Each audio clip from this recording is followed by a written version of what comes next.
Jadi Haikal dah pernah buat cerita. Asal nama aku. Aku nak cerita kau pun pernah buat konten harimau.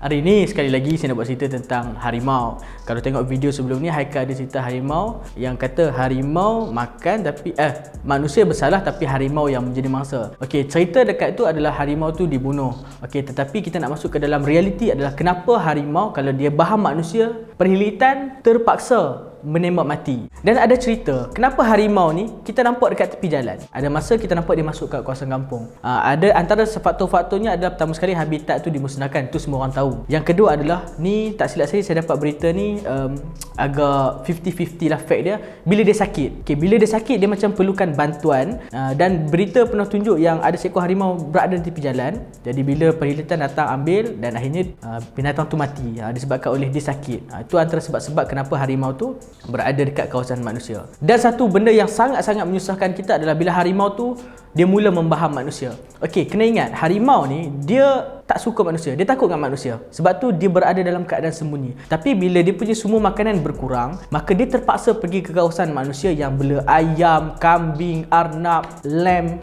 Dia boleh dapat semua makanan tu mudah dekat kawasan penempatan manusia. Dan bila dia susah nak dapat haiwan-haiwan ternakan tu, dia by accident dia termakan seorang manusia. Masa itulah keadaan menjadi sangat susah. Jadi apa yang susahnya kat sini adalah manusia tidak berada dalam rantaian makanan harimau. Dia tak ada dalam food chain dia. Tapi once dia dah makan manusia, manusia ni banyak, mudah dapat. Masuk pekan ada, masuk kampung ada, masuk bandar ada, KL lagilah banyak. Jadi bila dia dah nampak manusia ni one part of, okay, aku boleh makan manusia, manusia ni adalah makanan aku. Jadi sumber makanan dia akan jadi berlambak. Dan bila dia start makan manusia, dia akan start menerkam lagi. Dia terkam dan akhirnya manusia akan mendapat ancaman. Dan worst case adalah apabila behavior makan manusia ni diwariskan kepada anak-anak harimau. Jadi akhirnya manusia akan termasuk dalam food chain haiwan harimau. Okey, sebenarnya manusia ni bukan kata harimau, semua haiwan pun dia bukan dalam food chain. Tapi bila manusia ni terpaksa dijadikan sebagai sumber makanan tu satu. Yang kedua adalah bila manusia ni membuat ancaman. Jadi dia menyerang dan dia tergigit dan bau darah tu menyebabkan dia suka dan akhirnya dijadikan manusia sebagai one part of their meals. Betul ke reason kalau kita tembak harimau mati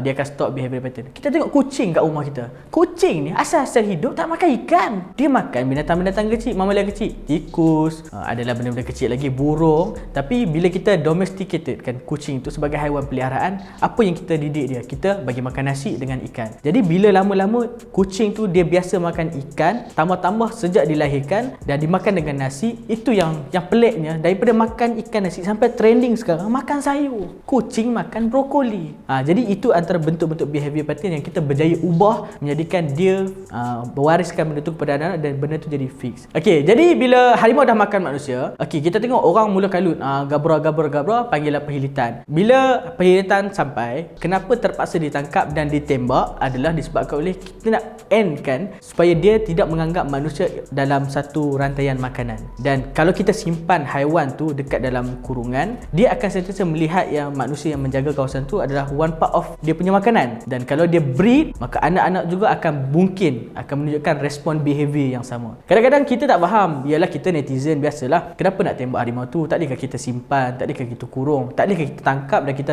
buang dia balik dekat kawasan hutan? Jadi reason macam itulah menjadi satu konsekuen yang sangat berat. Tindakan tu sebenarnya kita tak nak pun bunuh haiwan sebab dia pun ada hak untuk hidup kat dunia ni. Tapi bila kita tengok maslahat yang besar yang mana dia akan mengancam komuniti manusia, jadi itulah tindakan yang terbaik buat masa ni, buat harimau tu.